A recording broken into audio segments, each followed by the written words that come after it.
On today's episode of Let's Talk FGO, more Chaldea Boys Collection news is coming soon. Far? Wherever you are. Didn't really rhyme as well. Anyway, hello. I am one of your hosts. I am Omega, and I am definitely not a Phantom Thief. With me, as always, Lucky. Is he a Phantom Thief? Are you? You gotta tell me if you're a Phantom Thief. No, I don't. Fuck you. It's true. Anyway, Also, with that F-bomb out of the way, I hope everyone is enjoying Fate Grand Order, aka Heist Most Heinous. And while we here at CJ Mega like to bring you the latest and after-related news and memes, we will be talking about current and future events for the JP and EM version of the game, so anyone not wanting spoilers should make their getaway, laughing all the while. ha ha ha. I feel like I have flubbed a couple words in my intro, and I'm not sure. Everything looks fine. I think you said it all correctly. Sorry, I'm just looking at the Audacity for a second. The two audio bars were proceeding unevenly. They're fine now. It was a little weird, though. Had to give it a second glance. It's funny, though. You joked about the F-bomb. I was actually going to say that before you got in with your intro, was that thankfully YouTube has clarified that, so we don't need to worry. It's explicitly, very clearly, don't say fuck in the first 7 seconds. And that's it. That's the only thing. So long as I don't somehow lose 20 seconds of time in that opening edit, which I don't think we will, because usually I'm a little chatterbox, we'll be fine. Yay. But it is now time to proceed down the line of the stuff for the thing that is the show. I know that was very descriptive. This following list will also be very descriptive because it's time to shout out our patrons, which includes Adam DeHarp, Architect 10, Blackista G, Carlos, Dragon, Ferris, Fighty Iceberg, Jeremy Vasquez, Just the Fate, Jonathan Sandoval, Starlight, Legendary Boss Hunter, Regent Raptor, Rise of Kenji, Rogue Robin, Sharvor, Shun Pryor, some guy named Bob, Siren 23, and Varian the Crow. If you like what we do and want to see us do more, consider supporting us on Patreon. Get access to episodes early and lots of other goodies, and it really helps us out. Such as paying for all these gosh darn video games that are coming out. There's so many of them. Some of which are content worthy. But let's close that tab. That's a pretty good one. The framing on that first shot's great. Yeah. Alright. I try. I will save. And the people at home don't know what I'm talking about, but that's because they've already seen the thumbnail. Time Traveler. Anyway, that was patrons, which means we can keep on keeping on. And luckily, I don't really have to worry about if I can say this next segment intro or not. Senpai, 起きてください. Because it's time for Wake the Fuck Up Senpai, our regular segment for pro tips. We have a 2-for-1 today. Woo! So first of all, hey, CBC is about to wrap up in NA, in the English server, the global server, whatever you want to call it. The across the international Dateline server. Nah, it's too wordy. But this means that Akihabara Explosion can't be too far off, but I'm pretty sure you don't need to worry about it sneaking up on you. There is supposed to be a pre-release campaign with a login streak for like a week. This also ties into the class-based banner we've talked about being coming up as well. So there should be some kind of warning ahead of time. I'm pretty sure they can't call it a pre-release and do the login for the pre-release, and also do whatever rewards and logins and stuff they do for the actual Akihabara Explosion. So, while I don't know if it will be a week-long pre-release gap, they do sometimes truncate that for us, there should be a little bit more of a called ball when this is actually coming out. And there's still 2 or 3 days left in Slapstick Museum? Something like that. Yeah. But, if you haven't managed to clear the event already, it is actually pretty simple. I've seen a lot of people, saying they've caught it up in the last, couple days because they've been busy over the week and stuff. So just set aside just a little bit of time and you can get the grail pretty easy peasy. I don't think any of these fights were, really difficult to write home about. So it's just a solid little thing if you want to get it done. Also, second pro tip, want to throw this out there. Don't forget about your user questionnaire, your survey. That's apparently open until the 21st, I think. So it's just free tickets and feedback is important. Yeah, I know there was a little bit with the CQ. As usual, I have not bothered because I still have a lot of lures. If it's funny, I might try it. But anyway, your questionnaire, it's open for quite a while. You get stuff. FGO gets feedback. It's kind of a win-win. So keep it in mind. And that means that we can scooch along to Records from the Throne, our regular achievement topic. Haha, you thought I was going to skip straight to Master Missions. You were wrong. Because it's me. It's the red text today. All right, chat. There was an Odysseus Day. We got in on Odysseus Day. We spent some tickets. I spent a lot of tickets, actually. It was basically all of them. But we got an Odysseus. Mission accomplished. Smile protected because I have 9 billion EXPs. so much EXP is just coming out of Second Archive. But yeah, so that was pretty cool. I admit, as fun as it is, and I have actually got a chance to use him a little bit during the event, as cool as it is to actually get him, I mostly just continue to feel dead inside, as I did go pretty ham last year on him and didn't get him, though I did get NP6 Kirky. So getting him actually is just kind of like, well, cool, thumbs up. I feel like the joy is much better when you get them right away. But don't need to worry about that one. Chalk it off on the list again. Keep on keeping on for other picks. And yeah. I think we might have missed the Nemo Day, though. Somebody said earlier it was like yesterday. I cry then. I could pull up the schedule, but it's my own fault for not paying close enough attention to the banners. God, there's so many banners. Anyway, now it is time to ask, did you finish your master missions? Probably, but maybe not. Especially, like I said, if you haven't actually caught up to the event. But they're pretty straightforward this week. You need to defeat 20 enemies and then 40 enemies, none of which are servants or certain types of story bosses. You need to defeat 5 supergiant enemies, and then get 50 each of the mugs, the keychains, and the plushies as drops. So this is mostly do the event, but specifically if you are looking for supergiant, you do need to catch specific zones. So you will find supergiant enemies in the sculpture zone, the model zone, the sword zone, and the no entry zone. So keep that one in mind. Other than that, yeah, just grind out the event for a little bit and you should be fine. Honestly, I'm pretty sure you can do this with a single AP refresh if you try, because I think some of those are lower budget. So I think the only thing in question there is maybe the drops, but again, pretty simple, pretty straightforward, should be a fun time. Oh, yes, I've been just reminded. Also, another thing to kind of, not quite a game pro tip, but a little bit of a game pro tip. Hey, remember, it's DST this weekend. We're going to spring forward. Isn't it cool? We're going to demolish your brain health and your sleep schedule, but also this means that FGO's login will be scooched. So, do keep that part in mind. Yeah, everybody's RIP. Yeah, it sucks, but it's apparently an act of Congress. So, fucking whatever, man. And we'll remind loads of people to log in. I don't know much about Discord bot coding, but I may just personally take it under my belt to just fucking yell and let's talk, log in. I know several people have issues with that, not just Lucky. Mm-hmm. Though I admit, our whenever we're live streaming, live stream chat is usually like right on it about, hey, it's about time for reset. Anyway, that was Master Missions. Let us take it at a time and move into the actual news, the Skelograms, because there is actually a little bit of news. Mostly JP, but a little bit of NA stuff.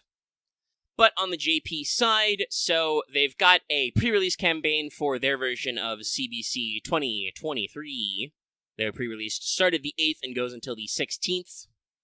They have login sequence for about 7 days to get a few Saint Quartz at the end, and mostly silver apples?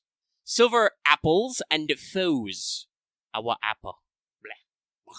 Get all mealy mouth. But yeah, I think it's kind of interesting that it's just silver apples and foes, but I guess it is just the pre-release, so. But last year's CE exchange ticket is in the Rare Prism shop if you missed it. You can't exchange for it twice, but if you didn't get your free CE from last year in JP, you can pick it up there.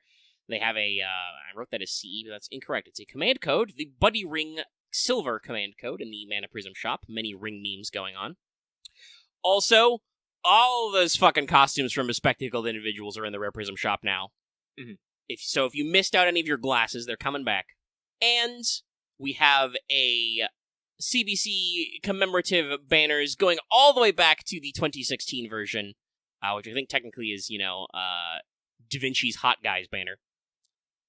But anyway, you've got banners for Waver, Dantes, Arthur, Moriarty, Odysseus, Amakusa, and Arjuna Altar, with all the corresponding CEs on rate up if you want those back. I do just remember that I think I saw somebody complaining about the Arthur banner going away and those CEs never coming back. I'm pretty sure some of those are in that Arthur banner. Or one of the other banners. But yeah, I guess Lasengal heard people bitching about not getting enough Arjuna Altar rate-ups, so they decided to do a callback for all the CBCs with Arjuna Altar as the headliner, so they know what's up. Still, very decent mix of limited and a couple of permanent servants. Some players don't have a waiver, and he is very often recommended as one of your basic bitch starting blocks for support, so it's good to see those coming back. We also have the FGO Winter Party 22-23 campaign. Their next stop is Osaka. The actual campaign goes from the 10th until the 13th. You can log in for up to 3 regular golden apples. They have a social media campaign for 6 Saint Courts. And there is a stream, what is technically the 11th for us. It might be the 12th for them. It also, because of time zones, at least for me in Eastern, it wraps around to being the 12th. But they got a stream plan. It's taking place this weekend, late Saturday night, Sunday morning, which is why we're not delaying or anything to catch up on it. But this will almost assuredly have the actual, CBC direct news. Your guests will be Kana Ueda. Good to see her back. It's been a little bit. Kengo Kawanishi and Chitose Morinaga. It could be a gag about fragments of silver, but I don't know. We'll see.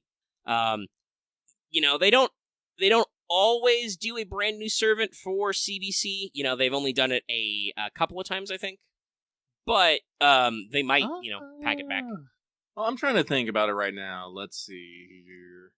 Amakusa the first time was technically CBC, even though that was mostly just CEs on the trial quest for him, Kid Gil, and Astolfo. But that was his debut banner, and Odysseus was when he actually dropped. Was Arthur the first time White Day specifically? I don't remember. It's been a lot of years. Yeah, but yeah, it's Amakusa, Arthur, and Odysseus, I believe. Well, like I said, we didn't have one last year, so I wouldn't be surprised if we had a new one this year. It's about 50-50, I think, yeah. So it could be. Yeah, no, it could go either way, honestly. Honestly, we already got, since we got Charlemagne and, Roland already, that actually take a couple of the big ones off my list already. I don't know. It'd probably have to be someone completely new, I guess. Yeah, and it could be. I mean, they seem to be doing the regular rigmarole, and I'm possibly planning on this event taking, 3 weeks, so it might be a full event, which could call for a brand new servant. If they do more costumes, I would not mind, but yeah, it's probable that they could do a brand new servant and not have to release 5 bajillion costumes again. Yeah. There's a lot of stuff going on. But yeah, so there's a stream, it's coming out, we'll see what the actual deets on that are, probably next week for us, because like I said, the stream is, over the weekend. And there are a few things. We might also see some teases of the collab, because they announced, I think last time they had one of these, that it was arcade, but didn't have any details. Yeah, well, you gotta remember, Golden Week is the end of April, so I don't know. I think we might have enough time. Maybe. I don't know. Again, I think this is another one of those 50-50 kind of things. They could, or they might save it for Anime Japan as well. Yeah. I believe they've locked in once again. They're going to have a big booth. So, as usual, we shall see. The news, the future is ever in flux. But there's some... as is typical now for JP, they're on 3-week cycles, so we're winding down one news cycle and about to start the next event hype one. So we'll have more info for you later.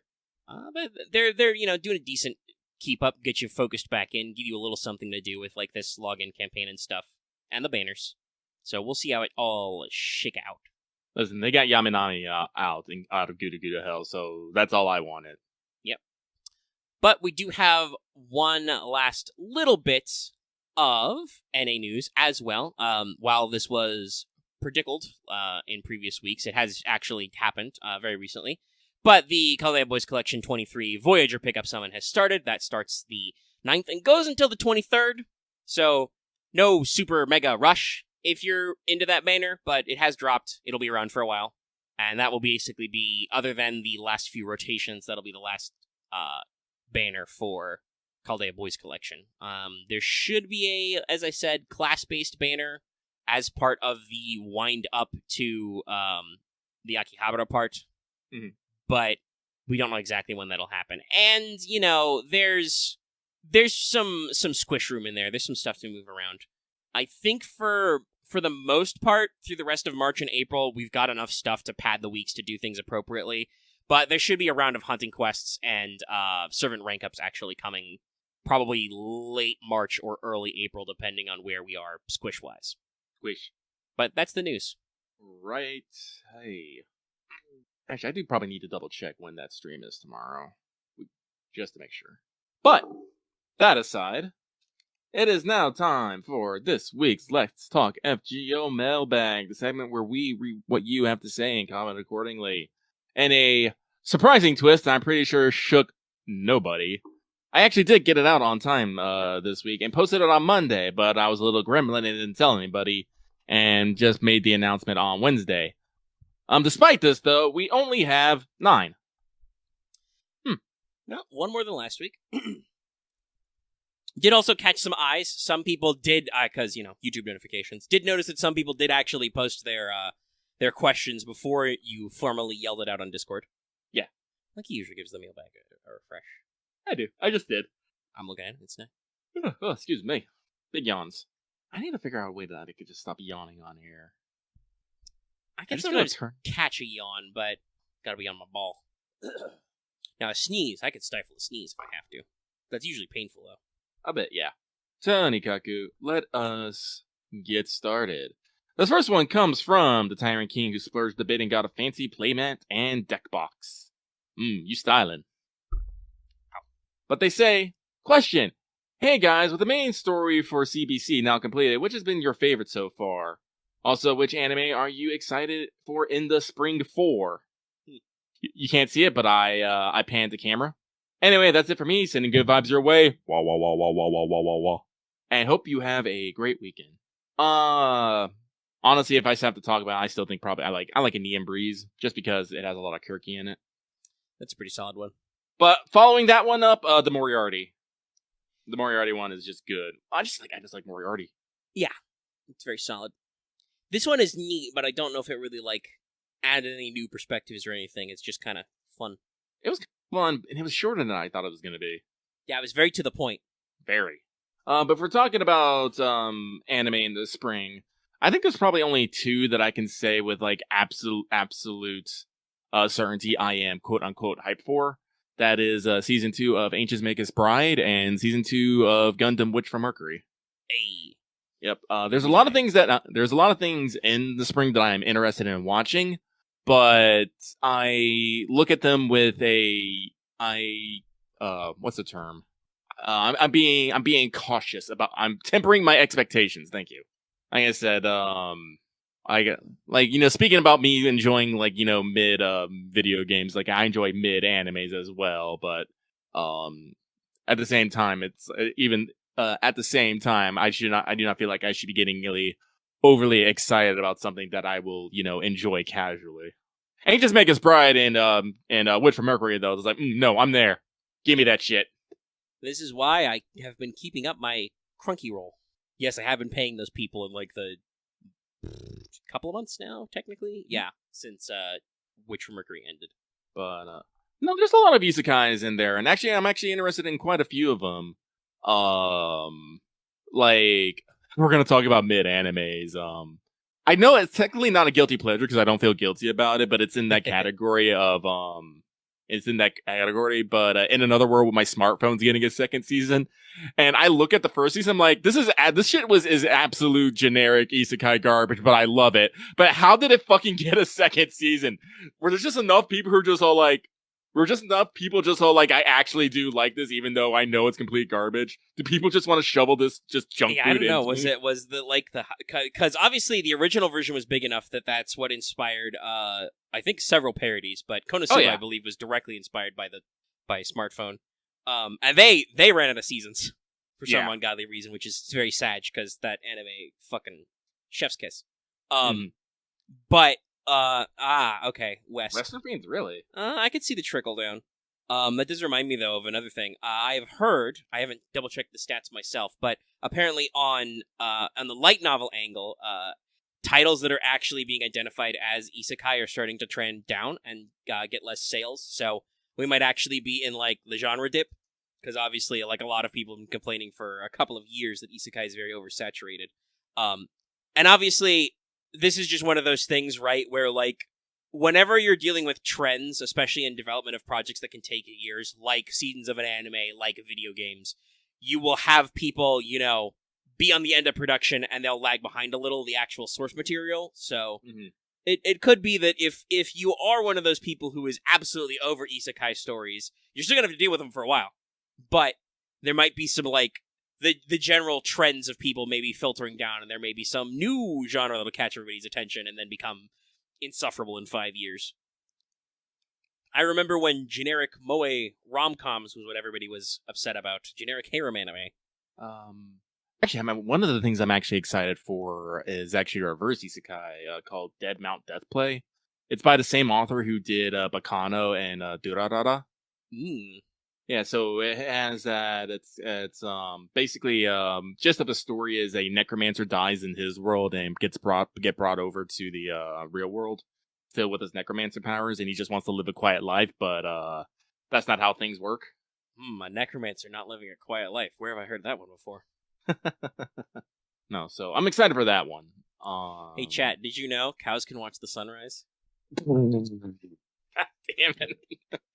He wasn't ready for that one. I wasn't. Oh, God, I love those segments so much. Ugh. God, I just need villains narrating at me more in life. It's so good. What was it? I didn't even remember what context the stream was in, but somebody was like, "There's nothing cooler than two people with opposing worldviews playing chess at each other." Yeah. Like I think that was on a stream I heard somebody say, but just like the idea of like whenever you can have those characters kind of like hit you up with their worldview stuff is always really interesting. Oh yeah, definitely. Excuse me. But let us keep on going. There's a lot of anime coming out that I am excited to see. I don't really talk about it much because usually, usually when I actually have a thought about anime nowadays, I just yell it out in our anime channel, and someone is usually kind enough to ask me to expound upon which I went, and I get it out of my system. Like, thank you, people out there on our Discord who willingly indulge my need to vent. It's like I always feel complicated because I don't want to just go on a big tangent and just take up space, but at the same time, I want to take up some goddamn space. This happened last night. Well, not necessarily last night because I'm still mad about it. I'm still fucking mad about it. Playing Wo Long, my thoughts on the invasion mechanics in Soulsborne's game. People are kind enough to share their thoughts in a neutral or at least courteous manner. I'm not saying people have to be respectful, but goddamn it, you better be courteous. Fight you. But yeah, no. So usually when What's Up rolls around, even if I am like, yeah, note to self: don't play fucking games I have to think too hard on What's Up because then I can't think. It happens. Yeah. I remember. Well, luckily, at least in some part, this is wrapped around. I did actually write it in my show notes, but I remember you talked about how you were like, shit, I want to talk about Mass Effect on What's Up, and I was like, okay, I'll take a note, but you've wrapped back around, so it'll be fresh in your mind at least. It will be fresh in my mind, because when I rage quit Wo Long, I went back to playing Mass Effect and shooting people in the face with a pistol. That's what we do. All right. That was all our first question. Yes. Lucky is making an effort to faff. We're working. Pretty good. It was like 10 minutes. Yeah. So we move on. This next one comes from work is tiring and there's so many games to play, so sleep suffers. Oof. Question. Just a short one this week. I was wondering if either of you watched Fate UBW Abridged. There's 2 D's in this. I don't know if that's intentional or their sleep is suffering. I'm gonna go with the latter. But the short answer is no. I'm not a big fan of Abridged series. Like, I like a couple of them, but like, I haven't watched like an abridged anything in years. Yeah, I feel like that was an internet video thing that super blew up, and I personally kind of got over for the most part. I kept it with DBZA because they put a lot of effort into their work, actually, which is why it took them, like 10 years to finish up. And as a result, also their Helsing series, because that's the same guys. But yeah, Helsing Branch is top percent. Yeah, I'm hopeful they can work something out to get some dual commentary on that, because Team 4 Star is actually coming up on their 15 years, and so they've been running through commentary on DBZA, and they're in season 3 now, so they're working. But yeah, I also haven't watched any of it. I just don't really watch new abridged series anymore. I didn't even watch a lot of old abridged series. I stopped watching Yu-Gi-Oh! Abridged at some point because it felt like the humor got kind of repetitive. I have some jokes that I keep from old abridged series, like the old Chaos, the old Code Geass abridged Code Mint. Yeah. If you ever hear like Lucky say audible gasp, I am 110 referencing that. And we're constantly talking about I Would Soup. Yes. Yeah, but speaking of like, old things, actually at work, I have embraced mostly gremlin mode at work, and I just put on Crunchyroll or Hot Dive at work just all day, every day, and I don't give a fuck. Funnily enough, this has actually improved my production. I don't know fucking how, Different but brain channels. probably. Hemispheres, man. It's weird. Mhm. But I've been watching one of my favorite bittersweet animes, Natsume Yujincho, or also known as Natsume and the Book of Friends. And that came out on Crunchyroll like 10 years ago. I didn't like honestly, I don't think I was subscribing to Crunchyroll like 10 years ago. I didn't even know they had a fucking thing, but apparently they did. And I was reading some of the comments there and I was all like, man, this is some fucking like early 2000 terminology here. Oh my god! Hey guys, I want you to ask a serious question. When was the last time you heard the term glomp? Oh my god, you're right. We really don't talk about that anymore. Yeah. It's almost like the internet has discovered that unwarranted physical contact is weird. Wow, somebody had the fucking number. The fuck? How did you have that one ready to go? That was very quick. That must be like at a specific like. Oh right, Axis Soyuki probably doesn't even remember. In college, I can see it. Oh, I think some people are taking emotional damage. no, it's glomp. No, Lucky did not say gloop. It's very wrong. Gloop and glomp do not sound that similar. Yeah, no, but I just saw I was just looking at the comments because I am a glutton for punishment. I was just looking at the comments and being all like, like there are people just randomly saying "rar." There's emoticons fucking everywhere. I forgot how much there was a fucking yaoi ship fest going on in back in the time. Like anytime there's like two boys on screen, people just screaming about making them kiss. I was like, what the actual fuck? Yeah, that one's rattled around. I think we've wrapped back around. Now everybody's very sapphic. Anybody remember these little faces? I was just like, ah. I just did some little. What are those brackets called? I guess it's less than or greater than signs, but I know they have a different name. It's not a caret because that's the downward facing one. Fucking typology. Anyway, this is why I lurk around in fucking r/hobby drama, because that's all about like people either talking about like some of it's new, but some of it's very old. So it's great for breaking stuff. And then there's a lot of people who are just like, hey, remember when this happened? And they're like, that was 10 years ago. And I'm like, ah! Don't say that to me, Rod Sterling. I did not have this version of this gift start. I will. R2D2 dying from cringe. Lucky when he hears about like shit from like 10 years ago that I remember pretty well. Just and that's not even the worst part of it. Then if you do the math, because like for me, 10 years ago means I was already 20.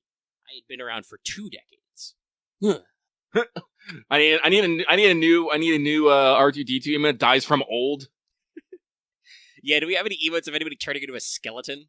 Just turns to dust. Mm-hmm. That was me actually shivering. It's like the temperature's finally going down outside. We're having fun with the gifts as usual. But. I'm gonna star that one of turning to dust and blowing away. That's very good. It's very appropriate.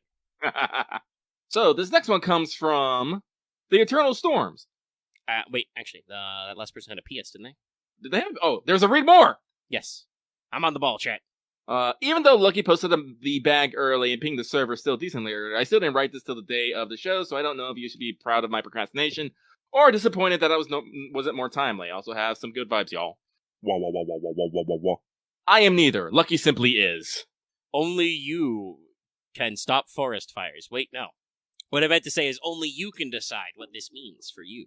Anyway, Eternal Storm. Eternal Storm. They say, hey guys, hope you're doing well. I recently rolled say after reading a passage from the Pillow Book, so I'm happy. Which one did you read? I'm curious. Question, do you think we'll get a new reference for the White Day event in JP? What are your thoughts? We did mention this earlier. We are kind of split on this, 50-50. There is no real pattern in what JP has done for these events, and as we all know, patterns are fake. Yeah, let's see. Our last new one was what? Kukulkan banner? Wait, no. There's a new servant for Valentine's, right? Who was it? I can't even remember. My brain is freaking melting. Part of it is because I was sick through February. It was Johanna. Yeah, that's right, Johanna. Right, because she wasn't new. That was already shown. That's probably why I didn't go like, oh my god, I can't believe it. That was just neat. It's her. That's cool. Yeah, so it could be time for another one, because the collab isn't until April, obviously, and later in April, so I don't think they'd want to go a whole month without a new servant on the banner if they can help it, but I don't know what their plans are. Yeah, we got some time, so having a 3-week event here and probably doing a rerun. They've already done, rerun banners for all the previous CBC lads. Yeah, that's already scheduled. So I assume it would be somebody new. I mean, it could just be a new limited, like a limited servant who's not previously associated with White Day. But there's a lot of stuff out there. Or they could just grab another boy and give him like a costume and a bit of story, like we did with Amakusa and Moriarty. Yeah, and Arjuna Alter technically, yeah. Even if it really like I'm trying to, because obviously the CBC is story locks and permanents only. So I don't know. Is there a limited male servant who hasn't had a raid up in a while? Limited male servant who hasn't had a raid up in a while. Obviously not Arjuna Alter, because that was the whole point of last year, and then they're recycling it. So I don't know. I don't know if there's a White Day costume you could do for Ivan. I don't know if you could do that for Elephant Mentor. Ivan does probably need a raid up, but he still would have gotten one like last year with Road to 7. I don't know, he's Quernus. Well, actually, wouldn't he have gotten a raid up with Road to 7 as well? That probably locks out most Lost Belt servants. I'm pretty sure everybody who wasn't in a 0.5 got a banner. Thank you, Legendary, for digging that up. Just says, give me Summer Ivan. There's Ivan in a sun hat with fucking sunglasses. Over the hole in his void face. Would Summer Ivan just be constantly melting? Food for thought. But yeah, like we said, it's really a coin flip. It could go either way, and we will find out in a couple of days. Or, less than 24 hours is when this actually goes live to public. But y'all know what I mean. No, I'm like, we will see. Anyway, shout out to the Pillow Book. It's cool. Yeah. For completely unrelated reasons, I was reminded that it mentions shaved ice, actually. That's how old shaved ice is. I wonder how shaved ice is probably older than that. There are stories that the great Emperor Nero demanded people would go to tops of mountains and bring him back ice to eat. With honey and fruits. So shaved ice is very old. It's just very hard to do. I'm about to say, how'd they get it down in time before it melted? This is why the Emperor demanded it.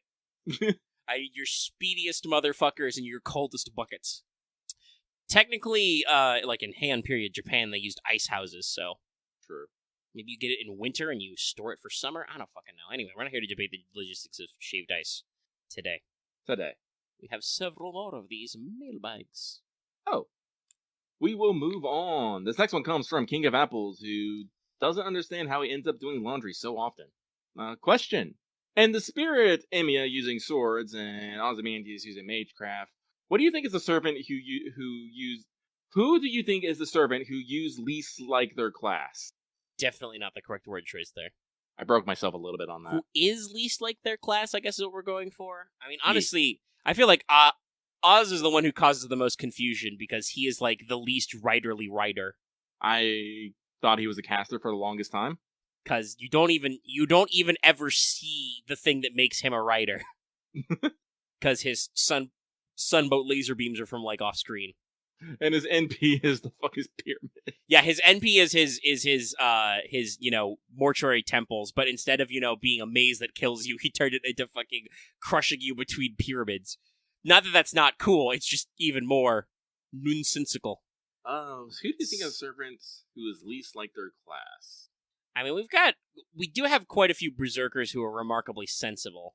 Yeah, I was about to say, like, if we're talking berserkers, Kentucky never really seems like a berserker to me. He's too golden for that shit. Yeah, he is like before they started using like abusing Madness Enhancement EX to just be crazy. I think he canonically has like the lowest Madness Enhancement ever. I think he's like E or D. I think it is actually E. Like his Madness Enhancement is literally like if you punch him, he might turn red like an old school Nintendo boss and be mad at you. I think I might even say in his notations like, but he'll never be so mad as to turn on his master because he's too cool. Golden. So yeah, Kentucky is definitely like one of the least berserkers we've got. Let me see here. Let me go through the classes. I always thought Kama was a weird choice for assassin. Yeah, I believe that is actually brought up in OQ. You would think Archer. Yeah, but I don't. But like I can't, like. Let's see here. Well, yeah, it's definitely due to Demon King stuff. It's just Still weird. they do at least make sure to call it out. I mean, I've seen some fan art about it. We might as well call out Castoria because she does have a lot of in the classic Emiya fashion. She is a caster, but she does use a fuck ton of swords. But she also still does magic. Yeah. It's just that her magic is also swords, such as when she attempted to make chocolate. Don't you be sassing about Arcade. We all get something mad about Arcade. Arcade gets Drake costumes. Yeah, they got Space Drake. What the actual fuck? That's a complicated one too. Like that's like the fucking Battle in New York Gil. That's like actually a different costume. And once again, it's a Drake costume, so what the fuck? You only remember she exists in Arcade, huh? How dare. Crying no ponytail Drake. One of Wadarko's single greatest contributions to Extella Link. She'd just be like, what if Drake had a ponytail? Though I think we can to divert a little, I think we can safely say that Wadarko is a mad genius. As evidenced by somebody grabbed some screen caps from I think it was her latest art book. About all the tan lines. Oh, I love it how they have the tan lines from their usual outfits and then she puts swimsuits on them. Yes, and they're just like the actual tanned areas are just insane. Yeah. All kinds of, weird funny stuff. I know that she's Wadarko personally is very excited about tan lines because she's said that several times, but like just the art is just her going absolutely ape shit with like, what's the craziest tan lines I can do? I really didn't. Like every day I curse myself that I do not pick up more art books from like Raita and Wadarko. Hey, it's a little tough. You gotta import that shit. That means you gotta be at the whims of Fierce Poseidon. But let me see here. The Sand Guardian of the Sand. So I'm trying to think of I'm still thinking about like servants who are at least like their class, and I'm trying to go through a list. I'm not really, I guess Ruler Martha, kinda, because Martha's in a weird state, right? Yeah.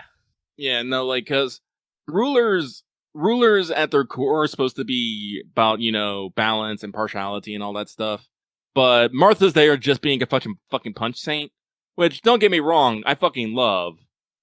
But it's weird.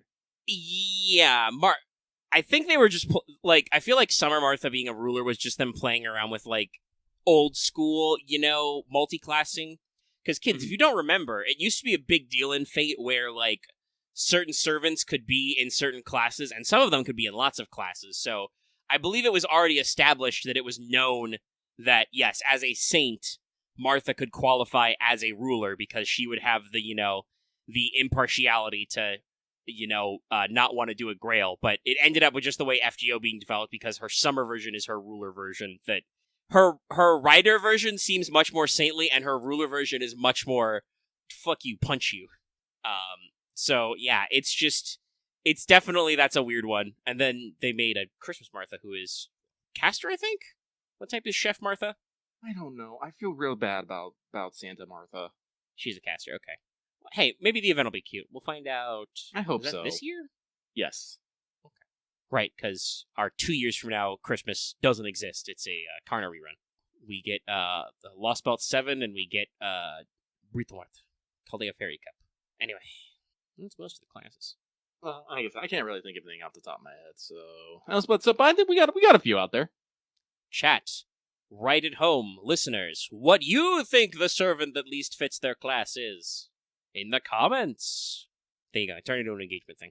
Yeah, engagement. And anyway, I'm going to do a thing, and we're going to keep going. So this next one comes from Monster Girl Aficionado, who says, Dear Omega and weird little gremlin Lucky. No questions this week, just sending good vibes. Whoa, whoa, whoa, whoa, whoa, whoa, whoa, whoa. And wishing you well. Keep up the great work. P.S. Yes, this comes that from... one out there a little bit. The what? You blew your mic out there a little bit. Yeah, I hope so. It was a big cacao. Yeah, big cacao. But yes, this one comes from someone who is a honorary member of the Crow Mafia. Now they joined Final Fantasy XIV recently and are on the trial version, so they cannot actually join. But I made sure to snatch that shit up before someone else got their fucking hands on them. God damn it, I'm not losing people here. And they did join the server we're all on. Yeah. And listen, as a person who, for several months, was on free trial, and I didn't even get to the end of the free trial before I was like, yeah. Well, okay, you could argue I got to the end of the free trial in one way, and that I was level 59. I was literally 2 dungeons away from 60. But anyway, I switched it early, so that reminds me, completely unrelated, but I know that we have the thing about the plants. I should probably have somebody run me through how to actually do the watering. Oh, yeah. Because thanks to the power of the PS5, I can usually log in pretty fast in the middle of the day, and if I see a message on Discord, it's not like I'm far from my TV. Oh, yeah, no, I just harvested the plant today, so I am probably going to start the next round of crop as soon as I confirm numbers. But, enough 14 stuff. Well, actually, was there anything else I want to talk about that? No, not really. No, we just say caca. Caca. If you want to see what the house is like, what our home base is, the crow nest, the nest of crows, check out last week's stream. Oh, I will tell everybody, in case you didn't realize it, I did unblock the fucking door. Nice. I did not remove the pillar, so I can close that shit back up anytime I like. But you moved the partition so we can wiggle in and out more? Yeah. Like I said, I was, before we got started today, I was actually in there working a bit on the house, putting down some partitions and trying to clean up some areas. There is now a very photogenic painting of Alice and Alpha Note hanging in the library, to their utter and complete forever embarrassment. Yeah, I was just gonna think, what do they think about that? I know Frission won't mind that we've got, the glamour shot of him hanging up behind our front desk. He's cool with it, I'm sure. I think, like I was running around in there considering some things. Like I think I will be actually moving our front desk to the side of the staircase, probably. But we will see. We'll figure it out. Yep. Actually, that reminds me, Maggie. Since you played 14 on the PS5, could you play with us while you're like doing shit with the video, with what you're working on uploading the video and stuff? Yeah, I've done it before actually. Oh, couple. Okay, yeah, we should. I just need a couple of minutes to actually edit the audio because that requires me to use my brain to actually be like, this is a bit of noise. Snip that. I need to remember what command to do next, but yeah, I can do a little setup. Okay, yeah, no, we could totally do some stuff then. All right. But let us move on. This next one comes from Goose, who is punctual. They say, question. What? I said, huh? Actually, that's more of a duck. A goose more is more like, huh? The majestic space duck. Talking about don't watching the Bread series, but I can. Oh god, some jokes just never leave your brain ever. No, they're really good. Also, by the way, hey chat, we have a Lucky and I played the entirety of Untitled Goose Game together. That archive is still up there somewhere. Let me actually make sure that's in all our heckin' playlists and stees so people can find it. Oh, and I enjoyed it. Yeah, it was a fun time. It's a great game. But this person says, howdy, I am wondering if y'all have any servants that y'all love to use that, but nobody seems to talk about. Comment, I personally love using Calamity Jane as a DPS. I only ever see her as an esports support. Cue Lucky panning the camera again, as I'm pretty sure this was supposed to be event. But no, Calamity Jane, supporting esports. Calamity Jane, your esports coach. Show me that in Saber Wars 5. Oh man, when are we gonna get an esports fucking event? I think we have enough servants for that. That would be so funny. Yeah, I mean we have so many quote unquote gamers, right? Yeah, we got Jinako, we got Tomoe, Osaka Hibe plays, and I'm pretty sure all three of those, which by the way are like, that's the perfect like that would be the team we would swoop in to save. Would be Tomoe, Jinako, and Osaka Hibe, right? Right. Because they'd be fucking dying. But I'm pretty sure Kid Gil plays games. Obviously, Iskander, huge gamer. Yeah. I'm pretty sure if I understand this correct, Minonori, fucking Yagyu plays video games. Yeah. Which this motherfucker plays only Sekiro. I still find it hilarious just how much of a gremlin that man can be at times. It's so amazing. I appreciate it greatly. I need to keep my eye out for another raid up for him because he's story locked and I still don't have one. Mm-hmm. But there's plenty of other nonsense in there. Like I said, some of the kid servants play video games. Obviously, like I said, Waver does. That could be an excuse to give us Waver with T-shirt. Yeah. As to their questions, servants other people seem to use. Actually, reminded me of this because you mentioned Zhang Yu, which I don't have a Zhang Yu, but I actually made. Again, I still don't have a 5-star AOE assassin, so I just have a Grailed Python, y'all. And I make do a lot there, and people don't really talk about her, even though she's gotten the buffs where she's, not overly hamstrung by her demerits now. So she's a very decent unit in that respect.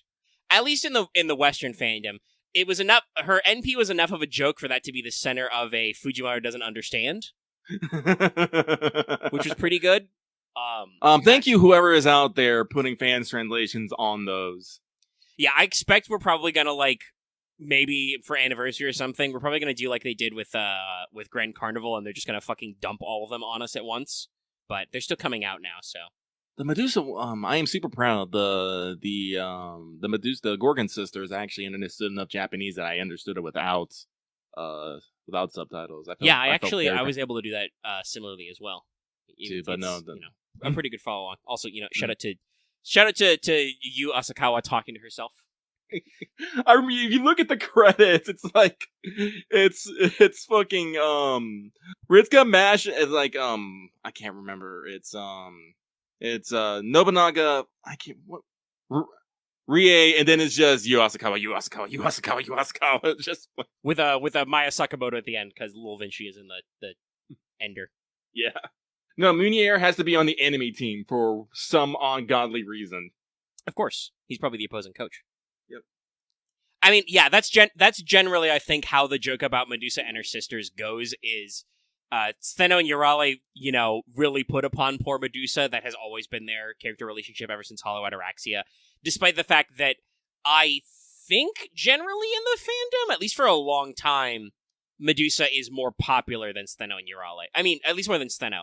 Urale got herself redeemed a lot by being the Gawain killing machine that everybody needed in the way back. But Stheno was a pretty bad servant for a while, and she's still a little bit of an oddball. But if we're actually talking about servants that I love to death and I don't see a lot of people using, Tomacat. I almost never see a Tomacat in support. Yeah, you're a big cat aficionado. Which, again, that's a shame, because she's gotten, 2 or 3 buffs now to round out her skill set. Because she was also a unit with a demerit back in the day. There are a lot of berserkers, that is true. But a lot of people put a lot of their early investment into Lancelot.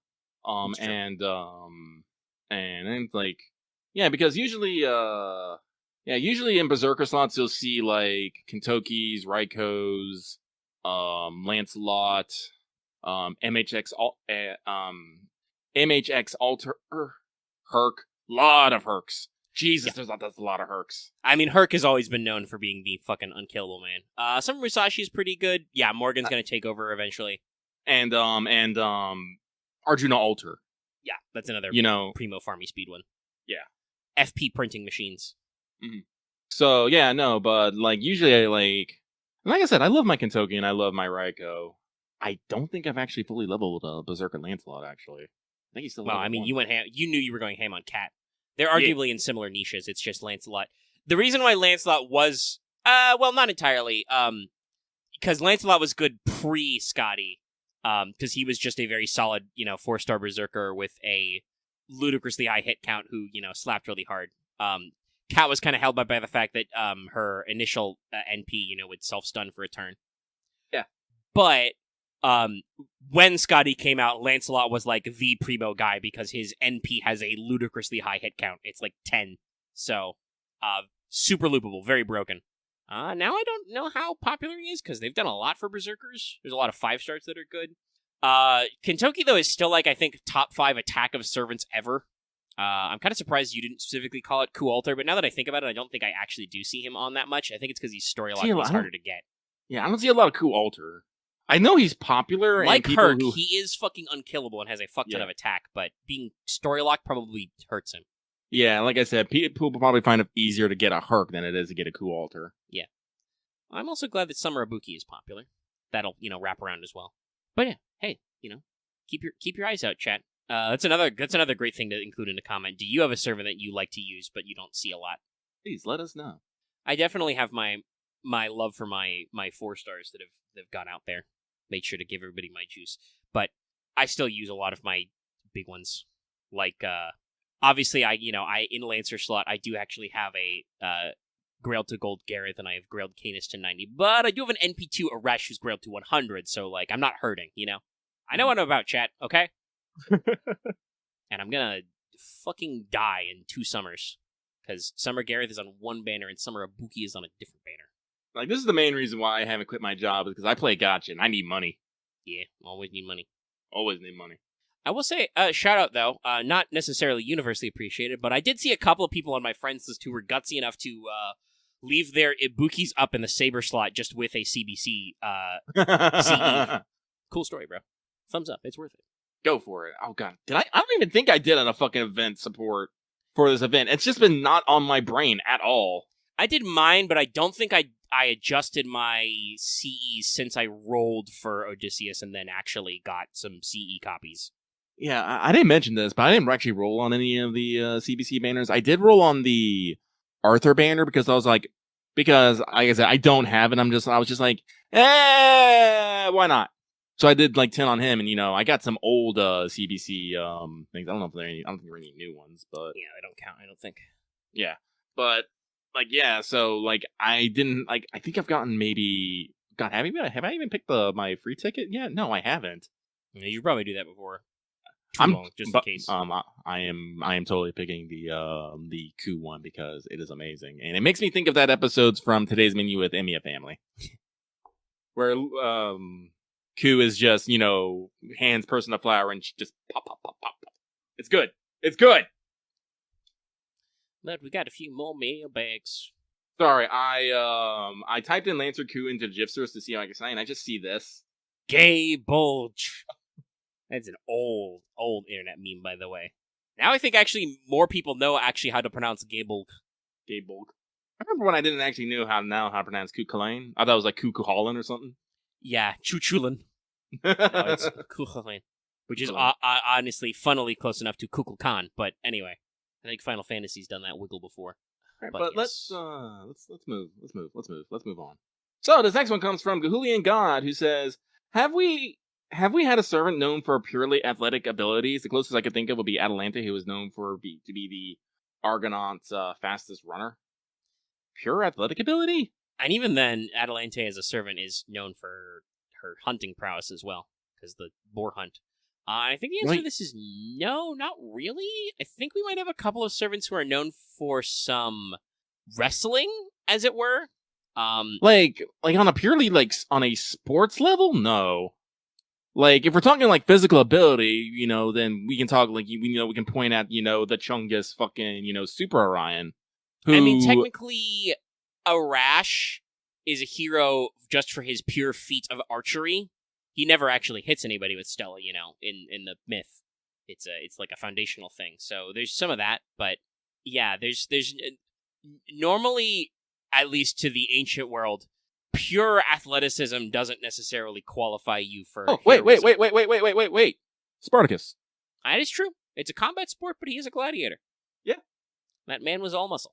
Mm-hmm. Like on technicalities and technicalities, even though he was known for rebelling and whatnot, he was an athlete in a blood sport. And I mean, we talked earlier about, for instance, Summer Martha, who has her, angel wrestling powers she inherited. There are some weird edge cases, but yeah, no, there's not. At the very least, while some have noble phantasms keyed to athletic ability, for instance, Achilles, Speed Boy, he also, does 5 other things because he's fucking Achilles. So yeah, it's an interesting one. So let us move it on if. Okay, I gotta delete this GIF. Every time I look at it, I just see this butt getting squished. Alright. So, this next one comes from Late, who says, Have a good weekend. Same to you, my dude. Same to you. And same to everyone else out there. But, with that, we're gonna go on to our last and final one. The one, the only. This last one comes from Agent 418, who says, Hello, Lucky and Omega. Have a good weekend, and good vibes. Wah, wah, wah, wah, wah, wah, wah. P.S. I did a birthday roll for Amakusa and mostly got event CEs. P.S.S. was the first to leave my mail in the bag, but I bet I'll still be last. Yes. Yes, you were. Mm-hmm. And so, that takes us to the conclusion of Mailbagano. Mailbagano. Yeah, it's all right. You got a weekend. Okay. Well, the other thing I've got left in my notes, though I do have a couple just tracking things to track of. And raw audio-wise, we have cleanly crossed the hour mark, actually. It's about an hour 7. Good faffery. And if you want more of whatever that action was there that wasn't necessarily directly question-related, do make sure to check out What's Up. We do it every week, and generally the conversations go like that, though with more yelling at video games, as Lucky got punted off some cliffs last week. And there was a guy with a giant arm. It's okay, you turned into a dragon and ate him. Or something. Something. Oh, you missed me. Everyone's gonna miss me fighting a Lubu. That was an experience. Do not pursue. And then Lucky's refrain this past week has been, I did not pursue. I just went into a room and he was there. It's true. He was on red hair. He ran around and shot me with a bow, and then I knocked him off the horse, and he came at me with a flaming lance that would not stop spinning. Jesus fucking Christ. Aaron knows what's up. Aaron Sounds like Lubu. Aaron posted earlier today in our games channel, Lubu 30? Me 0. Sorry, I'm cackling because Loth just posted something in the Crow chat, which he would not know about the context of, but is very on point. I'll read it out loud for everybody here. Lothworm Dude says, Lucky has finally gifted us the ability to leave the house. Yeah. The Lubu fight is actually pretty fun. It's just you have to work at it. Since I'll be playing Mass Effect tomorrow, I'm pretty sure. I don't think anything's gonna change. I can talk more thoughts about Wo Long and how I find it interesting and easier, but at the same time harder than Neo, which is my only other major Soulsborne type game. But yes, I do believe that is it for Mailbag and my thoughts. So I think we should just move on to Chaldea Free Talk, where, let me double check here. Let me look at our notes. Yes. I see. We only have one thing here. So it's time for it's time for Slapstick Museum final thoughts. I, like many other people, completely slammed this out yesterday. Yeah, I saw a lot of people doing it. I managed to keep up just a little bit, at night, every night as I was going to bed. So, just me late night things. But yes, I've definitely seen several people in the community talking about, what we got going on there. So definitely some there's definitely some rushing. I don't think anyone's necessarily been feeling the burn with this event. And personally, I think that's okay. I do think this event was kind of short and sweet.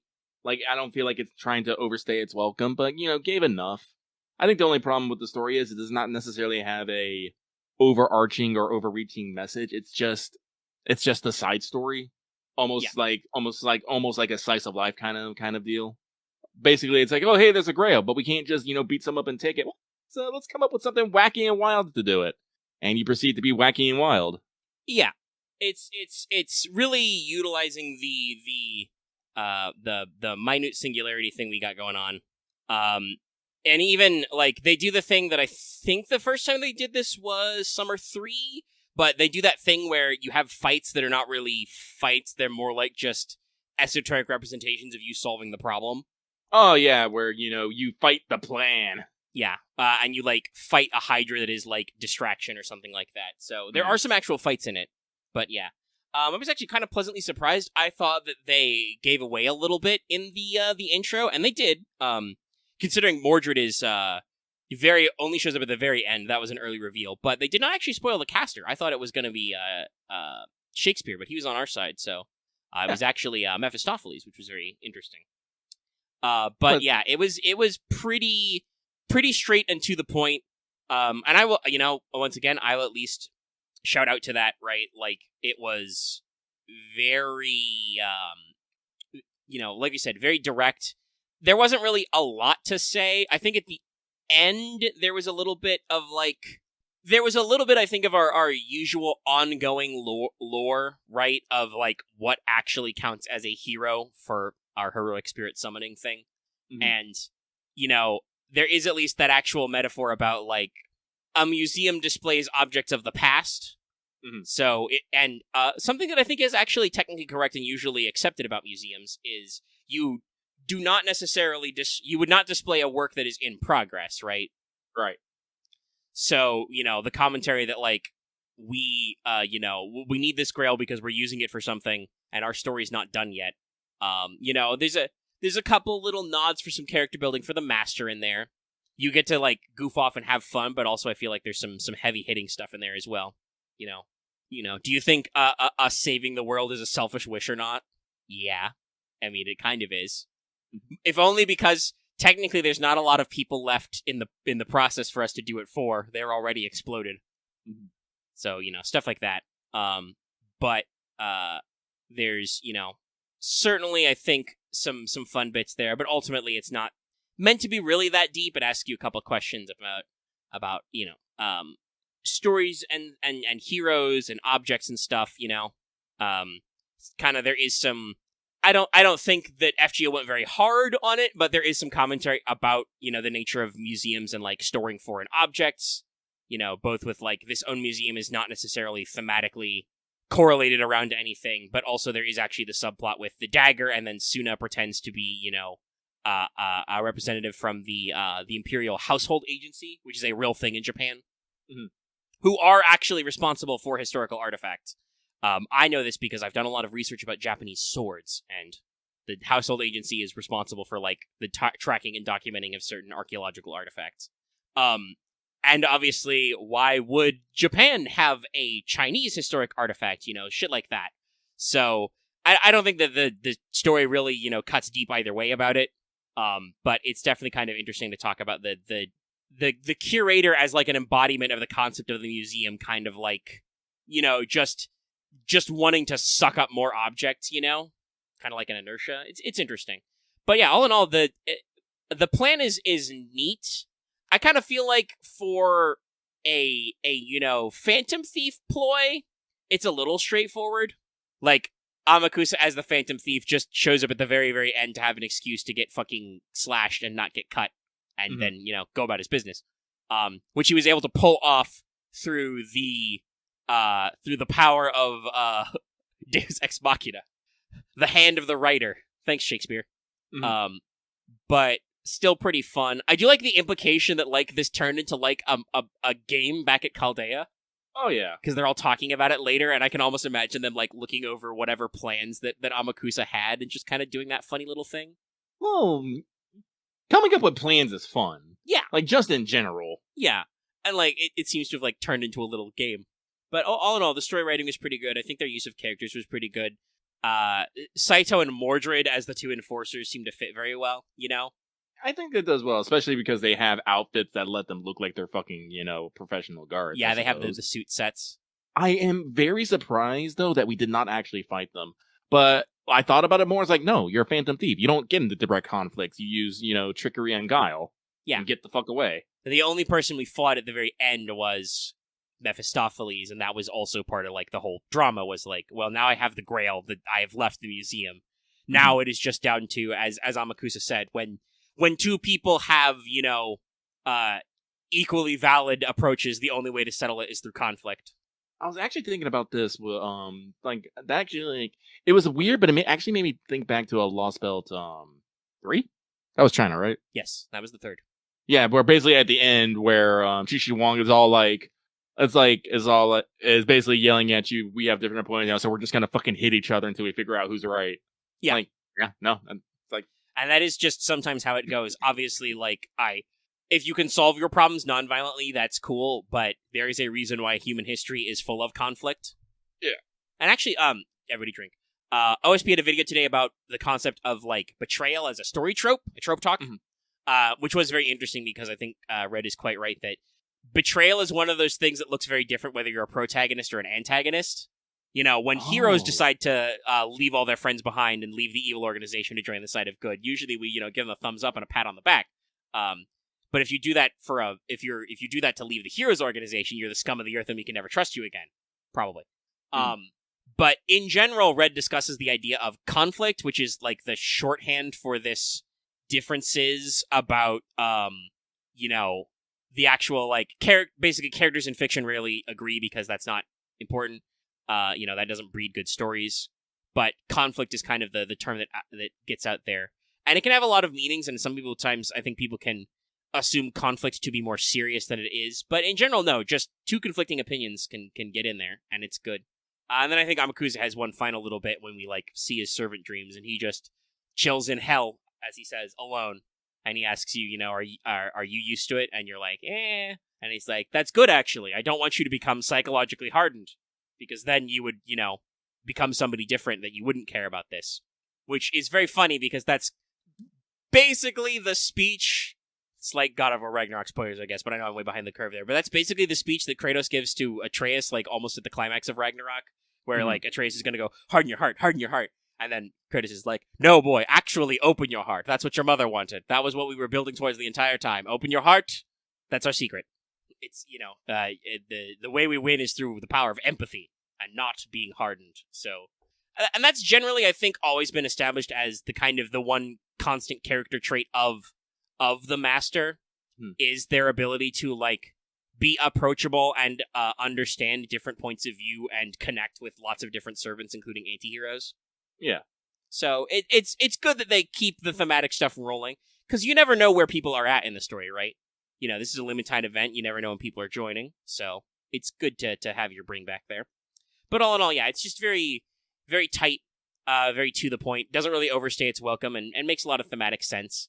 There's a lot of fun little nods, I think we really get to see Amakusa as the fact that he is kind of still just a kid. Like, I mean, I love the scene of him, like, I have the grill, I must be around, and you just have the narration of him running along rooftops, lapping, and everyone's all like, you better not try and keep that grail. I'm like, yeah, no, that's perfect. No. They all know. Yeah, he died when he was 17, so. Yeah, no, the Shimabara Rebellion was some shit, y'all. Yeah. But yeah, so, like, it's good that they kind of, like, give him those moments. When we start, right, there's the, like, I'm gonna go, as the kids in the modern parlance, get my ass handed to shit like that, the actual stealing, the moments, the fact that he picks Moriarty's name for the calling card, they get a Napoleon of Crime joke in there. Which, by the way, I don't know if a lot of people get that. The Napoleon of Crime thing makes a lot more sense if you remember when the Sherlock Holmes novels were set and being written. The Brits were scared of Old Boney for a long time. That used to be like a children's boogeyman story, like, make sure to eat your bread or Old Boney will come back from Corsica and invade Britain again. So, Old Boney being a Napoleon Bonaparte joke. So that's kind of like, I think, what Doyle was going for there. But in FGO, it makes great puns. But, there's a lot of these great moments where Amakusa gets to kind of cut loose. Voyager gets to have a lot of fun, we get to have a lot of fun with Voyager, pretending to be his big brother or big sister. Pretending my ass. Well, that's true. But, playing it up. Yeah. And honestly, I know he doesn't do a lot, but I kind of like Sanson's role in this, where he just gets to be a doctor. Like, I feel like that's, like, when we usually see him in stories, he is unable to do that thing. I know. So, this is good for him to get, like, a little mini vacation, and he's still helpful. He contributes. It's just that, not in any super material way. Probably because I'm pretty sure his PresCon is bad. Yeah, Gene K did all the Gene K was a surprising addition to this, I will say, but I still liked her in it. Yeah, I assume they probably included her because they were thinking about the heist nature and, like, okay, so we're writing the story about, like, a museum heist, and they'll use, like, a fake artifact. Who would have a noble phantasm that would be interesting? And, like, they arrived at Jin K. Well, they probably actually did want someone who could, like, sneak around and stuff. So yeah, like, an assassin is a good point. It works out for getting her a rank up with this event. Mm-hmm. And that's also the first part where that's the first time that we hear that line about the story not being complete. She shows off the dagger, and that's when the museum curator is like to say, "Oh, so we couldn't have put that in display. You're still using it. You're still improving because it's noble phantasm." Even though it is funny because normally noble phantasms are supposed to be the crystallization of mystery, right?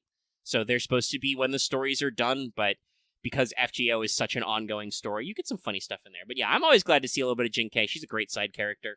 And actually, honestly, for the most part, despite this being like a silly little event, most of the characters are played straight.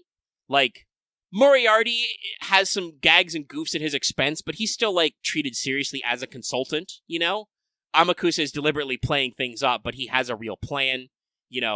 Suna is deadly serious most of this event. Well, yeah, that was his point. That's how he's literally able to pull it off. Yeah. Because his job was to basically act like a fucking Japanese cop. Yeah. And he's like, this is me. Be yourself. The only thing he was worried about is if he would have to, cut down an ally, and Amakusa's like, don't worry about that. I trust Billy Shakespeare completely. And he would. He would, because we all know how APOC went. But yeah, so, like, there's... it's good. Yeah, it's not... I think that's the best way Axe put it, actually really good in our Patron chat there. It's a lighthearted story instead of being a pure comedy event. There are still comedy beats, but mostly it's just, like... If anything, like... The reason why we do all the heisting and the staking is just because we actually want to keep the stakes lower. Because if we wanted to raise the stakes, we would have to invade a fucking museum, which would be clunky as hell for us, We're not a fan of collateral damage, even if, Yeah, and that's definitely a recurring character trope with where we're at in the Lost Belt story right now. But yeah, so a solid event, and like we've all said, very easy to breeze through. I was able to easily keep up with it day by day, but also... you can cruise through it all at once. It's not super hard, and there's some good yokes in there. So it's all in all pretty solid, good event. I hope that I believe it'll be Bespectacle next year, right? Yeah. Hopefully that has a similar kind of tone. I know that one's I think got a little bit more of a substantial story tie-in because I believe Constantine shows up for the first time in that event. I believe so, yeah. And everybody was like, "Who the fuck is this?" And then a couple months later, he's that guy. Traum. But, so there'll be a little bit more of that, but that one certainly has a very diverse cast to it as well. So, we'll be good to get in there. Let us know your final thoughts in the comments below as well. Did you have fun at the Slapstick Museum? And once again, fucking great intro. Anyway, last little bits of the bee's knees to get out there. On point. Fanservant Friday, trucking along. You got about a week left out of the time I'm saying this. Our 5 and up patrons can vote. Our son Lupin is still in the lead with about 54% of the vote, so he's not, like, completely swinging out there. There's still a few days left, and some gaps could be made. Our second place with about 23, so, about halfway behind him, is King Laocoon, the Berserker, the Werewolf King. So there's still a little bit of wiggle room, or if you just, want to pop in and give our son that extra mile. I kind of figured that's how this would go, but, I ask these questions, because sometimes the people surprise me. Mm-hmm. But we'll see how that one shakes out. And I think that's only the real wrap-up business I got. As always, everybody, make sure to, keep your eyes and ears out. Make sure to watch What's Up when it's live later.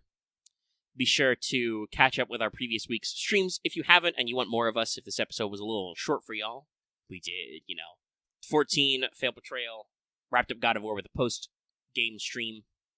I at least got to show you the post-game Super Boss, even though I definitely was not in a good spot to fight her yet. I could tell by my damage deal to damage take ratio, I was not quite in the right spot. There's usually a little bit better padding in there. I have not uninstalled Ragnarok, so I might still put beating up Berserkers as like a bonus stream option this month. If you guys are interested in that, you can consider it. So, we'll see what the stees are. But that does mean that Monday upcoming, we'll be ratcheting back around to another fun series, and lucky we'll be starting Mega Man X3. Hopefully that'll take us a couple of weeks. Oh, Axe, all you gotta remember about the king is he's just using all the attacks from all the previous bosses, so just gotta keep their patterns in mind. You should do okay. Actually, I think that guy actually took me the least amount of attempts, because I actually saw everything. He saw everything. Yeah, if you slam a gym all back to back, it's probably not that hard. Honestly, the main thing is just if they try and trick you, like with, I jump back and then do my insta-kill versus I jump back and then I jump forward and smoosh you. But you just gotta keep your eye on the ball. But yeah, Mega Man X3 coming up on Monday. I'll have to fire up a solid new thumbnail, I think, because the first one was X and X2, so I'll come up with something new. But check that one out. Anything else to keep in mind? No, I think that's it. It's time for a little bit of a wind down. A windy do. I mean, I don't know about exploits per se, so much as we would like to know about secrets and lies and secret lies. But old games are hard. Like, you think new games are hard? They're usually designed to be hard. Sometimes old games are hard just because. Ugh. Mega Man especially can get very wacky. But yeah, that's it for the show. It's time to do a little rapid-do. Do the outro. Outro goes a little something like this. If you're watching this video on YouTube, like it. I am no longer asking. I am demanding like the video or else. You can also leave a comment on any of the things we've asked you to leave a comment about in the comments section down below. You can also join our Discord, link in the video description and our channel page.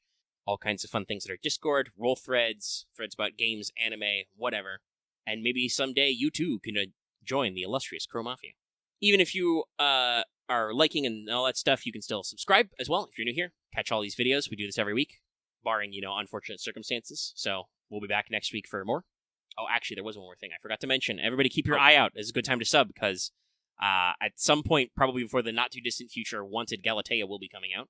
I'll have to start working on a script for that in this upcoming week to be ready. But that's a great time to sub and also ring that bell for notifications so you always know we're posting a new video or when we're streaming. You can also join our channel membership for access to membership badges and emotes. And also consider supporting us on Patreon, like I said. You can join us and our support for as little as $1 a month or approximately $10 a year. Get access to audio versions of all our podcasts and backlog. It's a great time. Higher levels, you can vote in polls and get videos early and lots of other fun little things. It's a cool time for cool people. And yeah, sure, why not? If you know anybody else who plays FGO and you stumbled upon this for the first time, be sure to let them know about us as well. Tell your friends. Tell your friends, tell your enemies. And that is that. I had to try very hard not to steal Russian Badger's outro just then.